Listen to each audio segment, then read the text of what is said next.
is religion still relevant? People kind of get triggered by the word religion. These labels that you create for yourself, this isn't what's going to get you to the truth. So what's the highest religion? So someone might say Islam, Hinduism, Sikhi, Christianity, whatever. Guru Sahib goes, no. I'm just going to be a good person. But what is a good person? Why do people see religion as just a bunch of rules and doctrines and everything? It's because we've taken the spirituality out of it. Mara goes, this human life has been given to you to meet Vaheguru. How? People say this thing nowadays that Guru Nanak Dev Ji said, be a Hindu but be a good Hindu. Be a Muslim but be a good Muslim. Guru Sahib never said this. Well, I practice mindfulness and I find peace from it. So why can't I just carry on with that?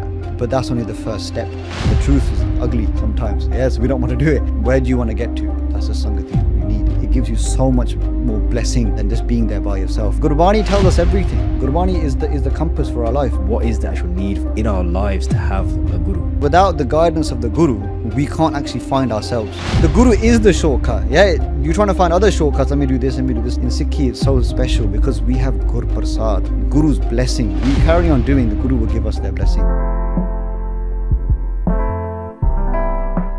Welcome to the first ever Be the Light podcast.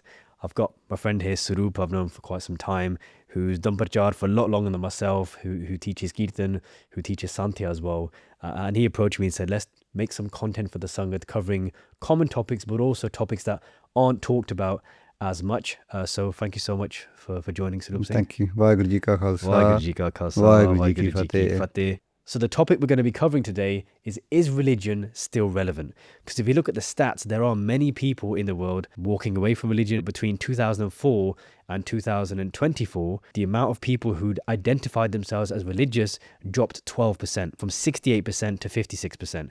So I guess the first question to look at is Sikhi a religion? Or is it spirituality? Yeah, like I said, when we had this discussion about this topic, people kind of get very, they get triggered by the word religion quite a lot. Because they think religion is just like a set of doctrines, set of rules, and you have to do this, which is correct. Like the definition of religion is basically a doctrine. So you get, obviously there's a religious leader, you have to have the scripture and all these things. So there is like an overall rule for what a religion is. Sikhi itself is a religion, but at the same time it's not a religion. The teachings that Guru Nanak Dev Ji Maharaj came to bring into this world weren't just things that were, like I said, a doctrine, a bunch of rules. But Guru Nanak Dev Ji Maharaj's was to come into the world to put people onto the right path, regardless of what they labeled themselves as. So we see in Guru Nanak Dev Ji Maharaj's itihas, when Guru Nanak Dev Ji Maharaj went to the Vain Nadi and Guru Sahib disappeared for 3 days, which we hear very often in Guru Sahib's itihas. Guru Nanak Dev Ji at that time, they went to Paramatma, to Vaheguru, to Sachkhand, and met Vaheguru. And they got sent back into this world, not just to create a new religion. They said, you're going to go into this world, you're going to spread the truth, spread Naam. So Guru Nanak Dev Ji Maharaj, when they came back into the world after 3 days, and they came out of the river, and the Sangat was so happy to see Guru Nanak Dev Ji, Maharaj Ji said, na koi Hindu, na Musalman. So Guru Nanak Dev Ji Maharaj said, doesn't mean that there's no religions. It doesn't mean that, Hinduism is false, Islam is false. Guruji wasn't saying that. They were saying that these labels that you created for yourself, this isn't what's going to get you to the truth. When Guru Gobind Singh was born, Bhikan Shah, a Muslim saint, he went all the way to Patna Sahib to go and see Guru Gobind Singh Ji because he knew that the avatar of Vaheguru would come to this earth. And what they did is they wanted to test the Guru to see who have they come for, the Muslims or the Hindus. So they put 2 pots out, both with sweets in there, and Sri Gobind Rai, as a child, puts their hands on both of them to show that they've come for both. Then they get 1 pot full of water to represent the Muslims, 1 pot with the milk to represent the Hindus, and Sri Gobind Rai knocks both of them over. Like you said, to take everyone away from these labels that this Hindu, Muslim, whatever faith you're labeling yourself at, that's not what's going to get you to Vaheguru. It's your actions that are going to get to Vaheguru. So yeah, I just thought it was... It's a very, very relevant, Saki. So we can see from Guru Nanak Dev Ji's time to Guru Gobind Singh Ji, between the 10 Gurus, the message was exactly the same. The Jodh of Guru Nanak Dev Ji Maharaj travelled the same Sikhya. So the main core teachings of Guru Sahib for the world were the same. As the individual Sikh was very different. So obviously there was a religion, there was a part to it as a separate path, but the path to Vaheguru was one that Guru Nanak Dev Ji Maharaj taught to everybody. So yeah, going on that Sakhi of Bhikan Shah, we say like Guru Sahib didn't come to teach us what to do just outwardly. So Maharaj says taram, the word taram we use quite a lot. Taram means many things. If you look at Mahan Kosh by Karan Singh Ji Nabba, who's written basically the Encyclopedia of Sikhi, like a massive dictionary and encyclopedia. If you type the word taram in there or search the word taram, they've written about, I think, 10 or 11 meanings of the word taram.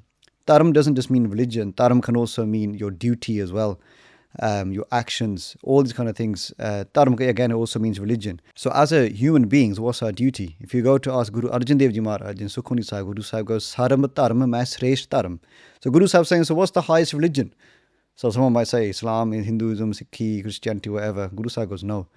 Maharaj doesn't use any of these names. It goes, Sarb taram mai sresh taram. Go, what is it? Har ko naam jap nirmal karam.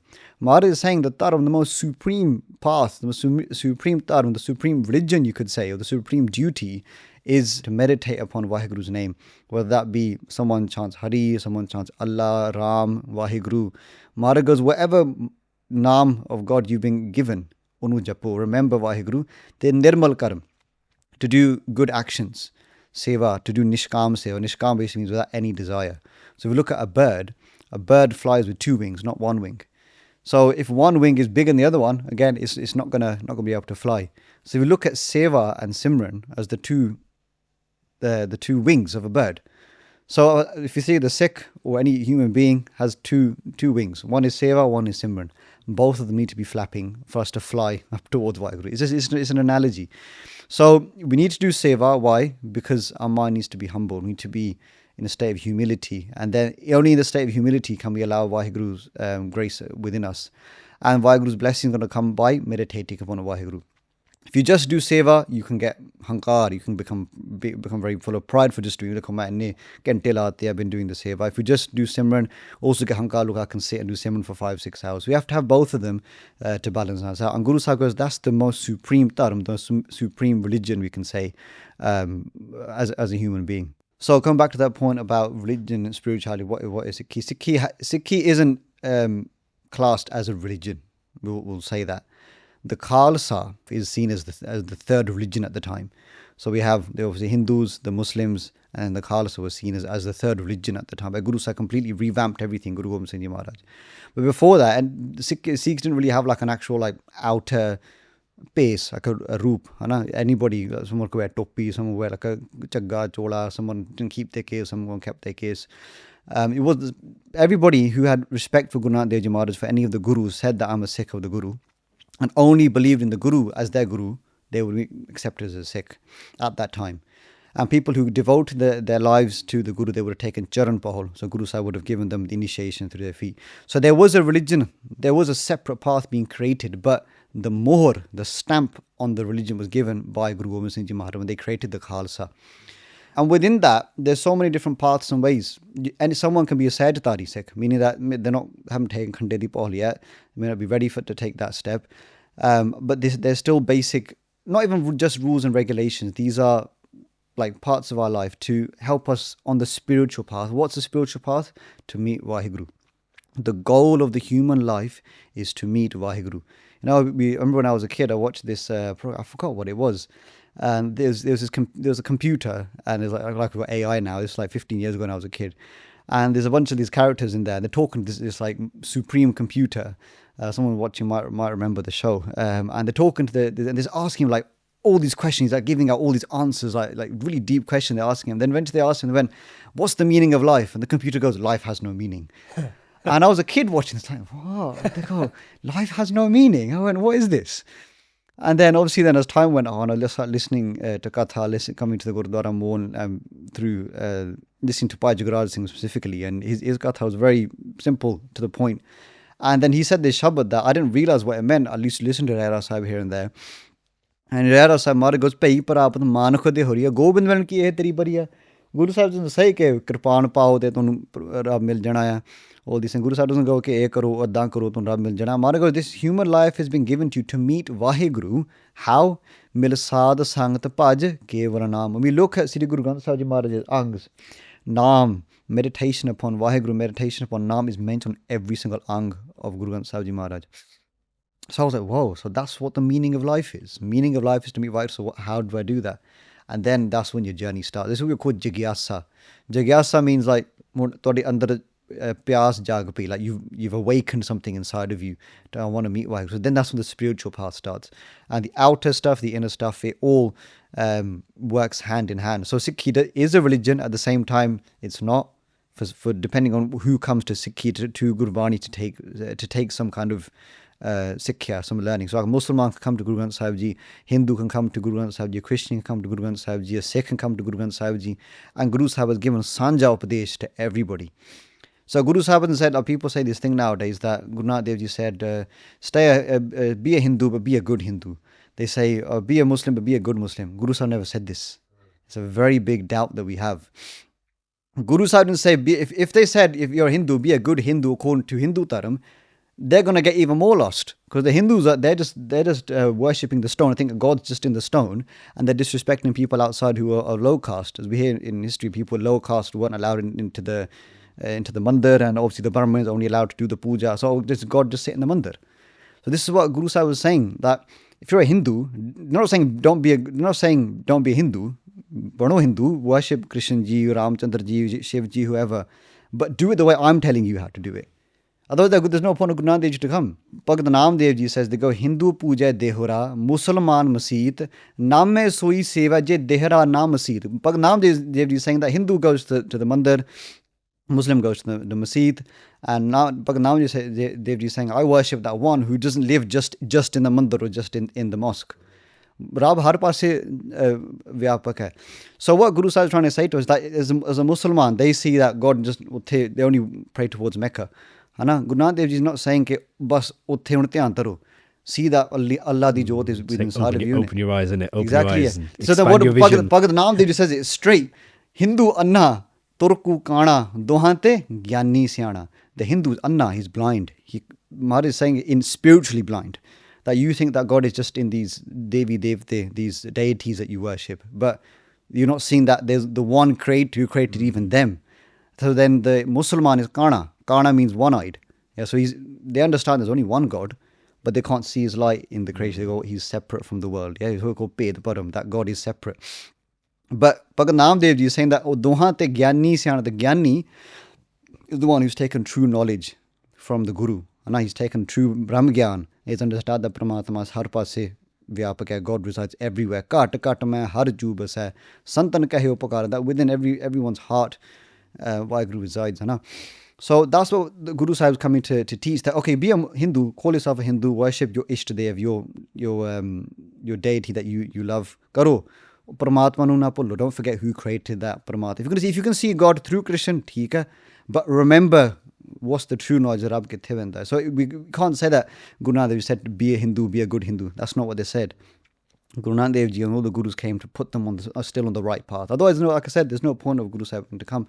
So in that sense, like we said, we're talking about what religion is and spirituality. Sikhi has both of them. And like I said, the teachings of Gurbani are open for anybody to come and take from. But there are certain things in Sikhi that are only for the Sikh.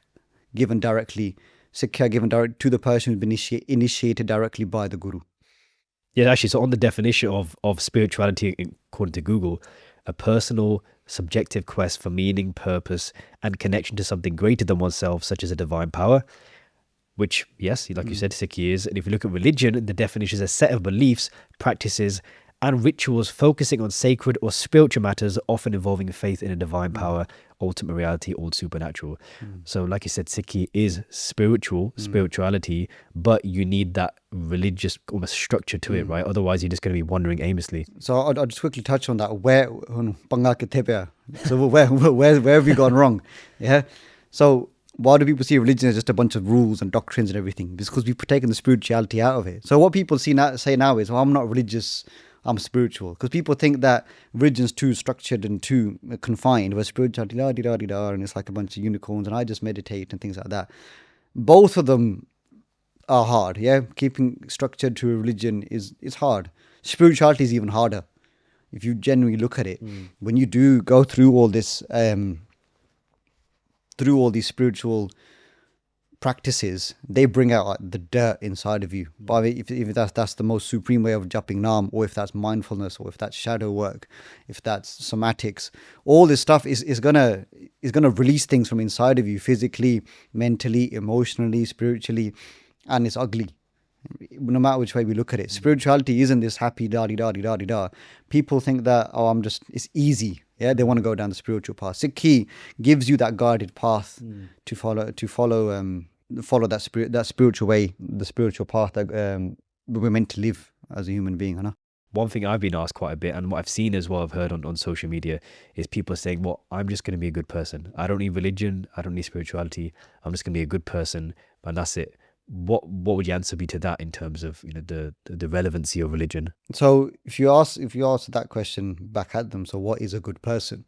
This is very subjective to the individual. Like, okay, you've got a baddie out there who's going around killing people. Are you going to just say, oh, please stop, and the guy turns and pulls his gun on you? If someone kills that bad guy, is that not a good thing, good action? But then someone who says, I'm a good person, I'm a pacifist, they'll say, I'm a good person, and the person who killed the bad guy, he's a bad person. But the person who killed the baddie, he's like, I'm a good guy, I just stopped the baddie. Yeah.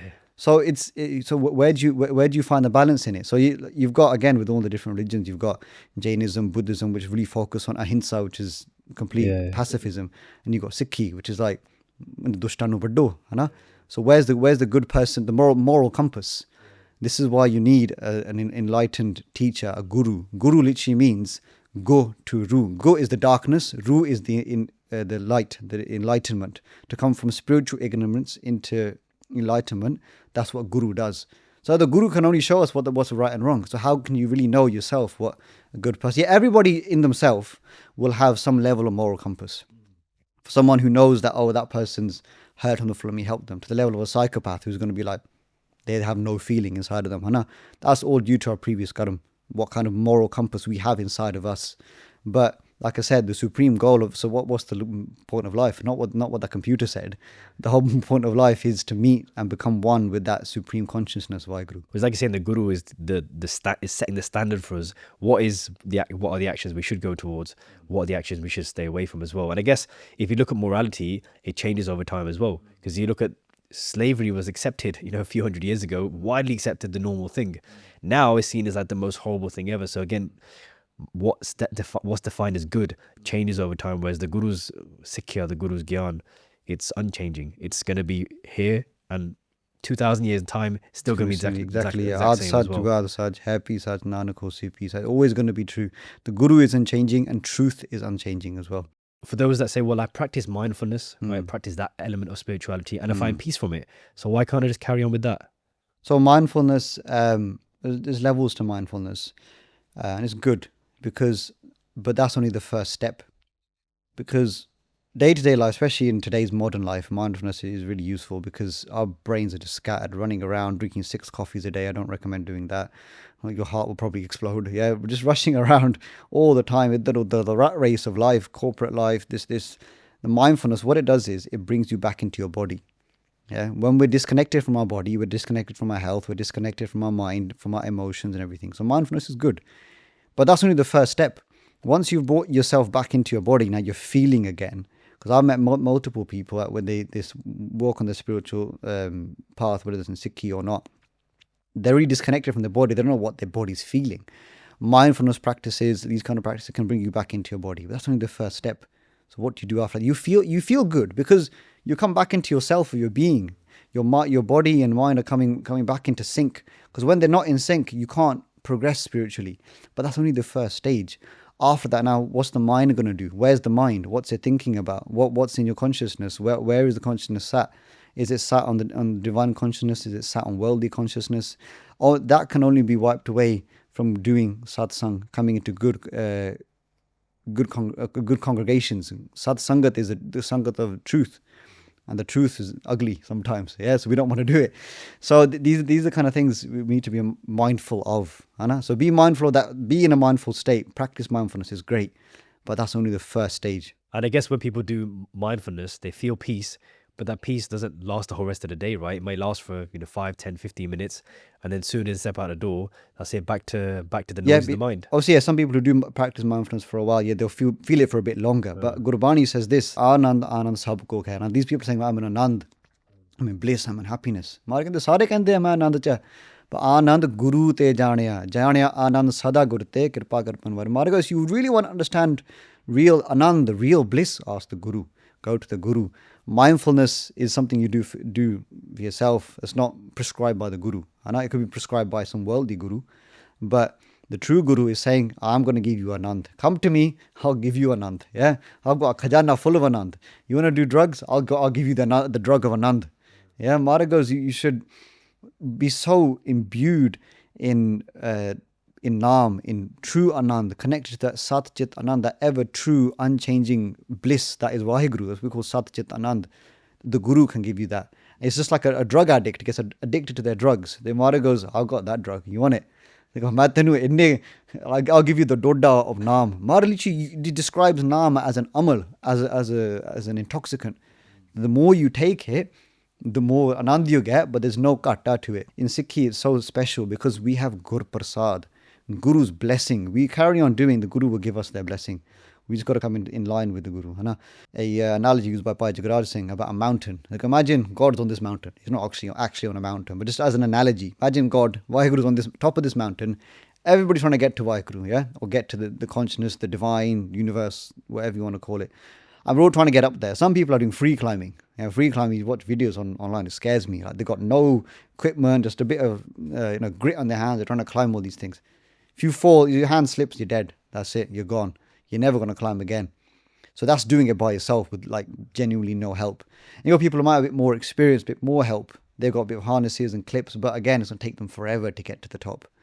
Now, what's a Satguru? What's a true Guru going to do? The true Guru is going to give you the rope from the top all the way to the bottom. All you need to do is go and just climb all the way up the mountain. Oh, hello, you guys are, you want to come join me? Yeah, and it's just easy. It's just climb straight to the top. That's what it's like with having a true Guru, a Satguru, an eternally true, eternally unchanging truth that Guru gives. With spirituality, it's often a bit of a solo thing, right? You're doing it by yourself, you're meditating by yourself.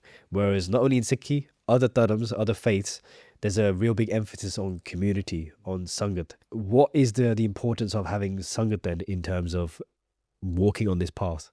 So, Sangat basically just means like your community around. That's what Sangat means. And there's a saying that Sanghs would say, they go, Jaisi Sangat, Taisi Rangat. So whatever Sangat you have, that's the rang, that's the color you'll be imbued in. If you're going to hang around people who just slander people all day, you'll end up doing that. If you're going to hang around people who drink alcohol, spend all the time in the pub, you'll end up doing that. It's a way of, it's just part and parcel of life. People you're going to hang around with. So, Jaisi Sangat, Taisi Rangat. Now, where do you want to get to? That's the Sangat you need. So Gurbani says Sat Sangat is the most supreme Sangat. So how do we know what Sat Sangat is? Gurbani tells us everything. Gurbani is the compass for our life. Maharaj says Sat Sangat kaisi jani hai. So how do we know what Sat Sangat is? Sat Sangat kaisi jani hai jithe eko naam vakhani hai. Maharaj said that where the one true naam is focused on, that is Sat Sangat. If you're going to go in Pami, you're in a Gurdwara, and there's no talk of naam, there's only just worldly gallan going on. There's so many other things going on. Or you might go into a group of people who say they're spiritual, they're in Sikhi, but they're not talking about Naam. Sat Sangat nahi hai. Sat Sangat is somewhere where you go and you sit down, automatically you connect to Naam. You just want to sit and just meditate. And you see it sometimes, like there's especially around university and stuff, they have like these on-campus kirtan and things. Everybody, I find a lot of those are really, they're really powerful. Everybody's coming there for one reason, that's listen to Kirtan. Listen to do Simran, read Gurbani and do Kirtan. You go there, when that vibe is created, everybody's come there with the intention, I'm just come here just to join to Kirtan. Doesn't matter what we think of the individuals, the vibe is created at those kind of places because everybody's come with the intention. Itthe main Kirtan sunana hona hai. And that vibe becomes powerful. Normally you sit down there, banda api bas anand kirtan sunna hunda banda. So these are the kind of things that we need to be mindful of Sangat. So when we find this kind of Sangat, it's like it's like having like a massive glass of water after not drinking pani for days. Yeah, it's like, anand aa gaya. Yeah, that's anand. That's real anand. Yeah. So Mara goes, Sad Sangat bina paav nahi upaja. Another word I've used is Sad Sangat. Sangat, Sat Sangat, and Sad Sangat. Sad Sangat is specifically talking about Sangat of those who are more spiritually elevated, sadhu. So those who have a bit of a higher spiritual level. Now, we can't go around asking a chatur nityanim, how much naam do you do? Are you spiritual? You don't do that. Yeah, because a true Guru Sikh will never tell you how much naam they're doing, how much bani they're reading. That's something you keep to yourself. So the reason we go into Sangat is because we don't know who sat in that Sangat. We don't know who we're going to come and sat next to. You don't know how much kamai that person next to you has got, who's in that Sangat at that point. There's so many, like, when I spent time in different Gurdwara, like you just start seeing these hire, like these people are just like real diamonds in the Sangat. And you can just tell that person has done a lot of kamai, a lot of seva, a lot of simran. That blessing comes onto you as well. When you see what the Sangat are doing, how much love they have for the Guru as well, that builds up your love too. In Southall, every single morning, 4 o'clock, we get the Simran, 4 to 5. But before then, when they do Nityanim and then they do Ardas in front of the where the stairs to Sachkhand is to ask Guruji for permission. And when you see the Sangat there, the same Sangat every single day, and they're not there just for fun, right? They're there because they have so much love for the Guru. Same people day in, day out, sacrificing their sleep, sacrificing their time. When you just look at their faces and how much pyar they have, there's nothing else it does apart from just increase your love for the Guru as well. Those people, they're not like paid to do that. They go to work, they got family, they got kids, and they're there in the morning. And they're in Guru Sahib. It's beautiful to see. Mara goes, Moko ki jai das dasan ko. Make me the servant of your servants, Maharaj. So this is the mentality we should have, the importance of coming into Sangat. It gives you so much more blessing than just being there by yourself. And like we spoke about it before, about how Sangat keeps you motivated. Sangat keeps you accountable for certain things you're going to do. So you come into Sangat and someone will ask you like, oh, so how's your Nityanim going? And so if someone like genuinely they want to help you and they are like, saying sorry, I know it's been a bit I haven't finished my Nityanim yet. I guess I happened to something. Let's do Anand Sahib together. If you haven't finished your Nityanim, sit down, let's do Anand Sahib. No, Nityanim kitta tu pata nahi Guru da hukum hai. See, the person knows the Guru da hukum. That's why they feel bad they haven't done it. They need that support. There's that story he said about the singer, a bunch of other singers came to someone's house. That was the Shaheed by Fauja Singh ji, amazing Guru Sikh. They came Shaheed in 1979, Amritsar Saka. So when they were protesting against the Nirankaris, and 13 Singhs became Shaheed. One of them was by Fauja Singh. Amazing Guru Sikh. A lot of stuff online you can read about them. Many Guru Sikhs still alive today who had their Sangat as well. And by Fauja Singh, they heard that there was a Singh in the local area who was really struggling with his Nityanim and Amritullah. He was gone really tilla with everything. And Pai Sahib again didn't call him up. And the Pai Sahib was very strict, very, very strict. And what they did was instead, they got a bunch of Singhs together and they go, we're going to go to his house at 4 a.m. in the morning, knock on his door, we're going to do Nityanim at his house. So they all got the Singhs together. And they knocked, banged on his door in the morning. The guy comes out like, wiping his eye. He goes, oh my God, Sara's going to gaj ke fateh wala ka. Chalo tere kar appa Nityanim karna aaj. He was like, oh my God, I haven't done any tiyari, anything. Chal tiyar ho ja. And Singhs sit there, start doing Nam Abhyas. And then they come down to Nityanim, Kirtan, everything. The Singh goes, because after just having you guys in my house, I've just felt so much so much desire just to do my Nityanim and Amritul and everything again. So that's the way Pai Fauja Singh would do it. In being very strict in themselves, then you had to balance the pyar, which is what we've kind of lost now in some Sangat, unfortunately. But without good actions from our previous lives, we can't find Sat Sangat. If you found Sat Sangat, be grateful. Ask Guru Sahib to continue bless you with that. If you haven't found Sat Sangat, the Guru will take you there. Anytime whether we go to the Gurdwara or we're at home, we do Ardas, always say, Maharaj Kirpa Karu, bless me with Sat Sangat. Pahau Panth, when they do the same Ardas at the end, we'll always say pyare mel jina milya, tera naam chite aave, which means that Maharaj Kirpa Karu, bless me with those Gursikhs, bless me with those people. When I meet them, I'm always remembering your naam. And when we have that desire to do that Ardas, Guru Sahib will 100% give us that Sangat that we need. When you find those kind of hire of Sangat, like latch onto them, because they love the Guru, they're going to take you to the Guru as well. Oh, Guru. And that leads us quite nicely on to the next topic of what is the actual need in our lives to have a Guru. Yeah, importance of a guru is something that is not something new. It's not something that Guru Nanak Dev Ji came and they started it. The Guru Parampara, the Guru tradition has been around since the start of time. Even the Devte had a Guru, you know? And then the Devte before them, they had their Guru before them. So it's very important to have a Guru, because a Guru is basically a spiritual enlightenment, not just a teacher. You sometimes say Guru is just a teacher. Like, you don't call your math teacher at school Guruji, you know, or things like that, Sadguruji. Yeah, so that's not you got maths Guru, yeah, they're your Guru, maths Guru, science Guru, whatever Guru. Guru hai gaya, but Sikhi, the difference is they're not just a normal worldly Guru. You know, like a maths Guru will teach you maths, you know, a tabla Guru will teach you tabla, you know. But a Sat Guru is very different. Sat Guru means a true Guru. What the Guru does is they give us truth. Sat. Sat doesn't mean seven. Sat, if you spell it in Punjabi, Sassa Tatte Nu Sihari. Yes, Satya. If you open it up with Sassa Tatte Tatta Yaya. So in Sanskrit, this word Satya means unchanging truth. Yeah. So it's true today. You know, am I wearing a black pant? Yeah, if you can't see, I'm wearing a black pant. Yeah. I'm wearing a blue the star. Is it true? Tomorrow I'm going to wear a yellow the star and a green pant. Yeah. But that's true then. It's changed. It's still the truth, but it's changed. Unchanging truth is Satya. Trekal abadatam sa satyam is written in the Vedas. So that thing that doesn't change in the past, present, and future. Onu kende Satya. So the Guru is joined to that Sat, that eternal truth, and preaches that truth. Huh? Because us as human beings, we got a lot of faults. Yeah. And the whole game is to get back, like we said, to get back to Vaheguru, get back to the Supreme Being, merge with the Supreme. And the only way to do that is with a Guru, because the Guru gives us that enlightenment. You know? So without the guidance of the Guru, we can't actually find ourselves, because we're just going to be walking around in darkness, because we are in darkness. Otherwise, we'd be enlightened. Me and you we wouldn't be sat here.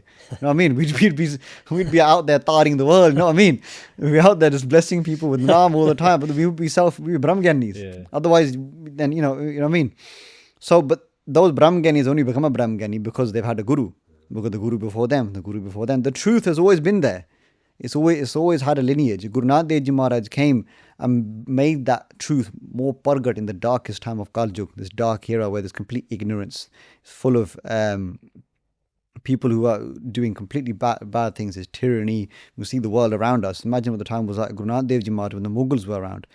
And Bhai Gurudas Ji describes it, what was happening. The Pandits, the Brahmins were the head of society, you know, disrespecting all the lower jata. And then you had the Mughals come in, trying to forcibly convert everybody. At the time, it was terrible. No one believed in the truth anymore. No one followed the path of truth anymore. So the Guru had to come. Maharaj, Paramatma themselves, God themselves took avatar as Guru Nanak Dev Ji Maharaj to guide us. Give us that guidance, actually. How are you going to get to the truth? I'll tell you. Yeah, exactly. Basically, we're going to give you the roadmap. Essentially, it's the manual. Exactly. To be able to get there. Gur pura petyo vadpagi. Then what happens? Manhe paya pargasa. Maharaj goes that I've been blessed to meet a pura guru, a complete true guru. What happens? My mind has become full of ananda, full of bliss. So that's what a guru is. A guru is an enlightener. A guru takes us from spiritual ignorance, the go, to the Ru. Ru is spiritual enlightenment. Guru Gobind Singh Maharaj says this specifically. All these previous avatars came into this world. All these different deities and these different avatars came. They go, Sabte apna naam japayo, sat naam kahu na dridayo. Guru Gobind Singh calls them all out. Maharaj makes if you read Bachitra Nada, Guru Sahib gives a big list. And they went, none of these lot actually joined these people to Satnam, to the truth. They go, Sabte apna naam japayo, and made them meditate upon them. So, what Guru Gobind Singh Maharaj explained there, why did Guru Nanak Dev Ji have to come then? Was that the world was far away from the truth. Guru Nanak Dev Ji never said, Guru Nanak Japo, Guru Nanak Japo. They went, Vaheguru Japo. Vaheguru, the supreme being, the supreme enlightener. Vaheguru. Oda naam japo, Allah japo, Khuda japo, Ram japo, Oda naam lo. Don't take my name. But Maharaj, for the sake, obviously, that Maharaj gave us Vaheguru mantra. How you mentioned earlier on about spirituality can be hard. It's the same way the Guru, they make it easy, but at the same time we have to look at ourselves. The Guru gives us essentially a mirror to what are our actions currently and what we need to change. Exactly. Guru Sahib, again, like they said, they're pure. Guru Sahib is pure light, pure divinity, and they are that reflect. They will show us our true reflection. So within us, we've got all these bad things. We know some of them we're not accepting, some of them we don't even know. And Guru Sahib brings that all to the forefront and just wipes it away, basically.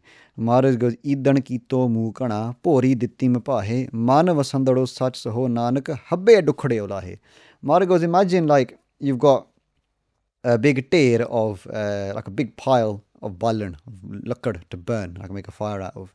Imagine that's all your bad karma, all your bad actions.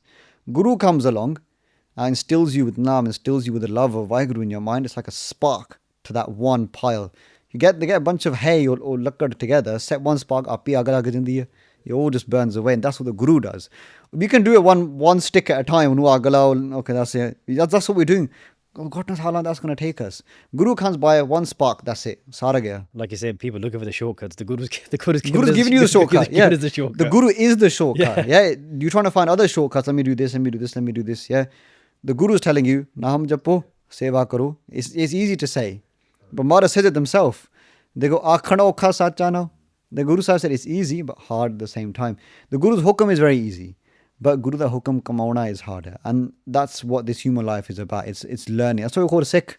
We're disciples, we're here to learn. You're saying what the Guru is telling us what the actions we should do. And I mean, myself, before getting into Sikhi, slander, things like that. A lot of people don't actually know how bad it is for you. But the Guru is saying, look, actually, this is what it's going to do to you. Those people you're slandering, the bar is going to go in your head as well. Again, this is where mindfulness comes into Sikhi. Be mindful of yourself. Be mindful of your mind. Be mindful of what you're saying, what you're doing, all your actions. Mara goes, karmi apo apani ke nede ke dur. So whatever your actions are, you're going to become closer to Vaheguru, closer to the truth. And you do bad things, you're going to come further away from the truth. So this is what Guru Sahib is that compass. Guru Sahib fine tunes that. If you have a good moral compass, great. Guru fine tunes it and puts us on the right path. You mentioned mantras before. What's the importance of having a mantra or being given a mantra by the Guru? What's his purpose? Mantras are very, very important in a lot of traditions. A lot of religions have mantras, whether they know it or not. Obviously, we see the Hindu tradition, the Sanatan, the Vedic traditions, they've got loads of mantras. So people kind of get confused, mantra, well, that's a Hindu thing. We don't have mantras. People actually say that Sikhi mantravad nahi hai, that's wrong. Mantra, what does mantra mean? Mantra is a tool, basically. If you break up the Sampradayak Artha of mantra, basically means mamma and then tattarara, matra. So mamma stands for the mind. And then the tattarara means trang. Trang basically means like the lehra, the waves of thoughts within our mind. So the tool of mantra is to stop the waves of the mind. So what does the mind do? It has good thought, bad thought, good thought, bad thought. Again, what do the Veds say, talk about this as well? They go, sankalpo vikalpo mana. In Vedanta, it's explained that what is the mind? The pure essence of the mind is what? Good thought, bad thought, good thought, bad thought, good thought, bad thought. That's what the mind does. So I think, okay, main Gurudware jana hai. Oh, na yaar, roti bhi banauni hai. And then they say, okay, now you know, this is really nice kirtani coming. Oh, no, Champions League's on tonight. Yeah. I don't know, yeah, I've got to watch Apprentice. Oh, wow, I really like that kirtani. Oh, no, it's going to be 6 hours. Or something like, I'll be there for 6 hours or around. And look at that. This is the mind. That's what it's doing. Sankalpa, vikalpa. Mantra basically just negates that. That's one use of a mantra. First, to calm the mind, to give the mind direction, give the mind something to focus on. Hai. So in Gurmat, in Sikhi, you've got multiple mantras. Vaheguru. 4 akhar, 4 letters. Vava, ha, gagga, rara. Vaheguru. That's Gur mantra. Then you've got Mool mantra, which is Ek Oankar to Nanak Hosi Pi Sach. Maha mantra, which is Ek Oankar to Gur Prasad. Bij mantra, which is just Ek Oankar. And then we've got Mala mantra, which is Japji Sahib. So the whole of Japji Sahib is seen as a mantra itself.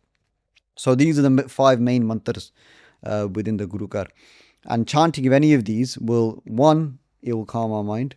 I'll say one thing that Mahapurush and great saints say: the shorter the mantra, the quicker the mind will focus. 2, it will join us to the source it's come from. Vaheguru mantra, where does it come from? Mool mantra, where does it come from? It's going to join us back to that divine. So the mantra is there as a vibration as well. That vibration is eventually at one point it will become in tune with that vibration. Chanting at the start might just feel a bit like But number one, our lifestyle, our Jeevan Jat has to be correct. So we live in line with what Gurbani is teaching. And then we chant the mantar. It's like supercharging the mantar. It's a vibration for us. Then when we become in line with that vibration, then that's when the kirpa starts happening. But it's hard at the start, yeah?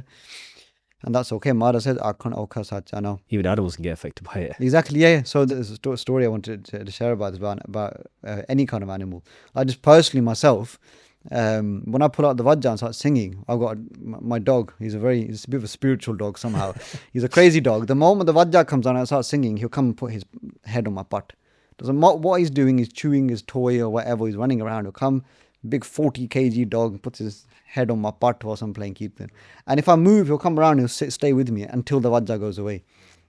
That's the effect it has. And eventually he'll just go calm. So there's a story about one kirtani in India. When he was younger, he's playing his tantisa, like stringed instruments, the traditional instruments used to kirtan on. And he's sat on his manja outside India. Those been to India, you'll see his big veda, khulla veda, sat outside in their house. And his mum was sat on the opposite manja, doing whatever she was doing. And he was playing his instrument. She went, Rukaja. They go, there's a sap, there's a snake wrapped around the leg of your manja. They go, Holly Urtaja, and go off slowly. And then they called the local guy who deals with all the snakes. And he came and the snake was still wrapped around the leg of the manja. And the guy came in, didn't ask anything else. He just went, does anybody do music in this household? And the Sikh boy, he goes, yeah. He goes, I play my instrument. He goes, were you playing it when the snake came? He went, yeah. He goes, the snake's gotten drunk off the sound of your instrument. He's just become must. He's just intoxicated in that vibration. He's gotten high basically off of that music. And he went, oh, that's crazy. And he goes, that's the effect they had on a snake. Snakes can't actually hear. They don't have ears. They don't have ear holes or anything. They just feel vibration. I've got 4 snakes, so I know this. Yeah. Done the testing. He tested it out. I haven't tested it on them. Yeah. Yeah. So the guy came out and he couldn't do anything with the snake because he was just high. So he had to get a stick, whack the head of the snake to basically smack it out of its trance, and then it just slithered away into the bushes. So that's the effect that music, mantar, and vibration can have on animals. Imagine what effect it will have on us as human beings with a higher consciousness. Gurbani tells us about just focusing on that vibration as well. On Guru Tegh Bahadur Sahib, Je Ba Gun Gobind Bhajo Karan Suno Harna. Yeah, Maharaj has given us the jukti. They've given us the technique. They go, how you meant to do it? Je Ba Gun Gobind Bhajo. With this tongue, recite the praises of Vaheguru. And when you meditate, listen to it with your ears. Again, we're focusing our mind, and the vibration and the energy of that mantra will be focused. We'll become more focused by ourselves. Mahapurush, saints, Guru Sikhs have given different jukti, and every jukti is fine. You can connect to the one that you connect to the most, as long as we're chanting Guru Mantar. Along with a guru comes a maryada as well. Each guru gives you a discipline of how you're meant to live your life as well. So I guess what's the importance of maryada still? Because I think it's, like you mentioned earlier on, it's one thing people have like that negativity towards that, Sikhi, all these rules and stuff. But why is it the Guru has given us a set of I guess structural guidance to follow? So the maryada is important for us because it's like it keeps us within a boundary. Maryada at some point can become a bit of a bandhan, like a bit of, for some people, when it gets a bit too strict, you could say, can become a bit of a bandhan for some people. But imagine like a river. Maryada literally means the 2 banks of a river to help it flow. If the banks bust, what happens? Everything gets flooded, everything gets ruined. If the banks of the river are strong, it flows in the right way. Same way, our life will flow in the right way if we keep to our maryada. Strict, the word strict, people get again very triggered by the word strict. Like I remember I was talking about maryada to someone at the Gurudwara. His auntie decided to come in. No strict hone di lord, thoda very strict and strict. You talk about strict. Like, no, auntie. If I came to your house and I like walked around in your house with my shoes on, and I didn't take my outdoor jacket off, I started like putting my shoes onto your sofa, and you get angry at me like, auntie ji, strict hone di lord thoda hai, bas jo marji kar lo ne. But then when you get annoyed, you have nothing to say. You just kind of just walked off. Anyway, but this is what I mean. We've got a maryada for our own house. We've got a maryada for our own room. Who's allowed in and out of our room. No boys allowed. Some people, no girls allowed. When I was a kid, I used to say no girls allowed. I didn't want my cousin coming in my room. So I think that you have your maryada for your room. Yeah, you have your maryada for everything. The way you do your bed, the way you change your clothes. You got your own maryada. Everybody's got their own maryada, so that their life flows in their way. Gurmat has its own maryada as well, so our life spiritually will flow easily. So why we do have our do's and don'ts. We won't go into it too much now, but why we do have our do's and don'ts. You know, like why we can't eat certain things, can't do certain things, wear certain things, not do certain things. Yeah, some people, I'll be honest, they do take a bit too far and they only focus on the outer stuff and not the inner stuff. But there needs to be a balance between the two, because the outer stuff will help us focus with the inner stuff. Once the internal maryada is stronger, then the outer stuff becomes easy by itself. Yeah. Well, like I said, it's a structure for growth, but that structure can then also be a hindrance as well. The growth can stop. If anything, it can, Decline. people, it can decline, right? And they lose that the essence of what they came into Sikhi for. So maryada also, one way of looking at it, it does give us freedom, because there's so many different things out there, so many different choices, all the different things that we need. Life tells you to do, the world tells you to do. Guru goes, here's our prescribed way, live it this way. Yeah. I mean, then we can go to the people have their own individual ways, and there's different groups and factions in Sikhi, and people have their own ways, which is fine. Yeah, Guru Nanak's Sikhi is a garden. A garden will look boring with just the same color of full. No, everyone's got their own way. Find your way. The basics are basically read Gurbani, don't do mean bad things, go to the Gurudwara, meet the Guru. Yeah, stay in Sangat, which is the most important thing, and jap naam. Once you do those basic things, everything else will come by itself. Like that's what puts people off. Like Gani Sant Singh Ji Maskeen would say as well. They went, we've made Sikhi so hard. Who's going to take Amrit now? There's only 4 Bajjar Qurayat, technically. Do everything else. Yeah, you can make a mistake. There you can be told off making certain mistakes. But end of the day, it's the only thing that's going to break you away from the Guru is if you do one of the 4 Bajjar Qurayat. But if you stay in the right Sangat, you won't do it. But if you do it, it's also not okay, but there's obviously a path to get forgiven for that as well. So Guru Sahib has given us a path, like you said, to remove the chaos of the worldly life. I don't know which book it was, or it was about CEO, where CEO says that he either eats the same thing every day, or in terms of his clothes, his wardrobe is very similar, because then he just doesn't need to think about that. Exactly, like for me, I'm very lazy. I literally went to Uniqlo, I found a t-shirt that like a nice fit me well. I just bought 5 different colors, and that's it. That's me done. Like the energy that my mind has of what I need to do is gone. You can focus on other things. Exactly, because Guru Sahib said, what do we do the most in life? We change our clothes and we eat. Yeah, these are 2 things that Guru Sahib is talking about. Mara goes, Baba, hor pennan khushi khwar, jit paide tan peediya man mein chale vikar. They go pennana to wear clothes. They go to wear and be obsessed with clothes more than is needed. They go, the more you wear it, the more you're gonna have a bad connotation with your body, and the more your mind will go towards vikar, towards bad things. You either become too egotistical about what you wear, or you'll become so self-conscious of what you're wearing. So Mara goes, to be too obsessed with this stuff is also bad. Then Mara goes, khana, Baba hor khana khushi khwar, jit khade tan peediya man mein chale vikar. Constantly eating. And also Guru Sahib has given us a sanjam. Guru Sahib has told us what to eat, how to live our life almost on a day-to-day basis. And it's individual for everybody. Like I said, unity doesn't come through uniformity. You don't all have to be the same. But Guru Sahib has given us like a kind of, like I said, maryada. The pani, when you see the river flowing, it doesn't all flow linear. It's going here and there. It's got its rapid. It's got its little waterfall. Then it goes slow.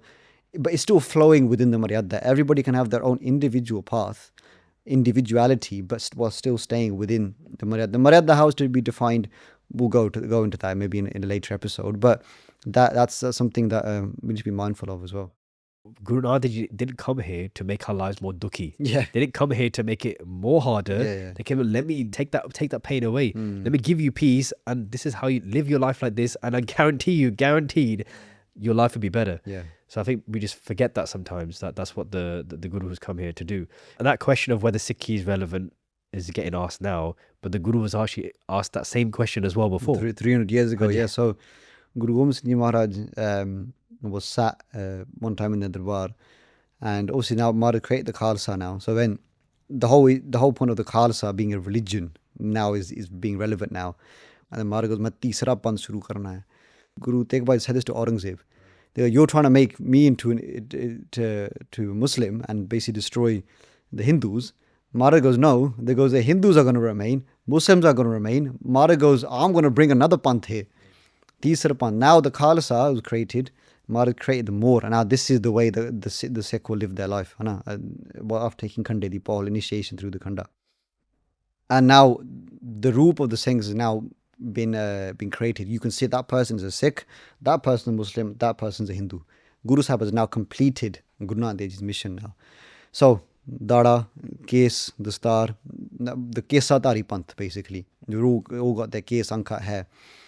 And this one guy comes in and he looks around. He says to Guru Gobind Singh Ji Maharaj, he goes, Guru Sahib, I respect you a lot, because what's this thing you started, all your sayings, keeping big beards and keeping their hair and everything. He goes, what's all this about? It's just weird. He goes, now why can't you stay with the modern thing? Because the modern thing for the Brahmins was to shave their head. Brahmins and Hindus never shaved their heads.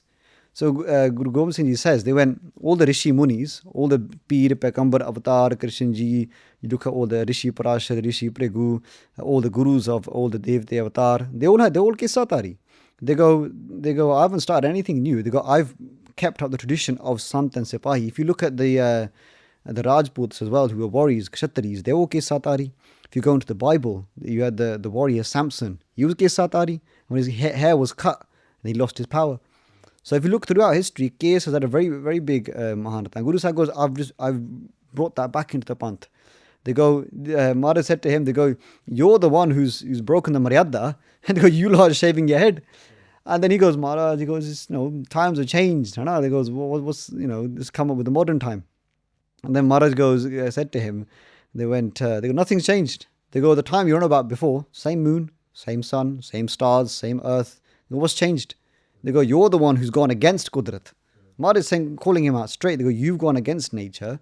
They go, Paramatma tanu kes ditte hai. You're the one who's going against it. I've just kept up with the maryada that Vaheguru has created. So what they're saying is Sikhi isn't anything that's unrelevant now. Because Guru Sahib said the same truth that was at the start, the same truth is now, the same truth will be forever. Ad Saj, Jugad Saj, Happy Saj, Nanak Sipi Saj. So again, there's so many things we can go, nuances we can go into. I haven't got the time for it. But through the episodes, we'll hopefully go through it. People might have a lot of questions, a lot of things about what we've spoken of. But hopefully, staying in tune with the coming up episodes, we'll go through into everything in as much detail as we can. Any questions as well, any suggestions, to drop in the comments as well, and we'll definitely take that on. So hopefully over the episode, for those of us who are thinking, is religion still relevant? That we've got an answer of what Sikhi is. It's religion and spirituality is everything in one. Everything you can need. The importance of a guru, what the guru does for us, the importance of the maryada given to us as well, and why we can't just be a good person necessarily, because who judges what a good person is? I may say I'm a good person. You might say I'm a bad person. That you're a good person. So thank you so much for listening, and thank you Surup Singh for joining as well today. Thank you. Waheguru Ji Ka Khalsa, Waheguru Ji Ki Fateh.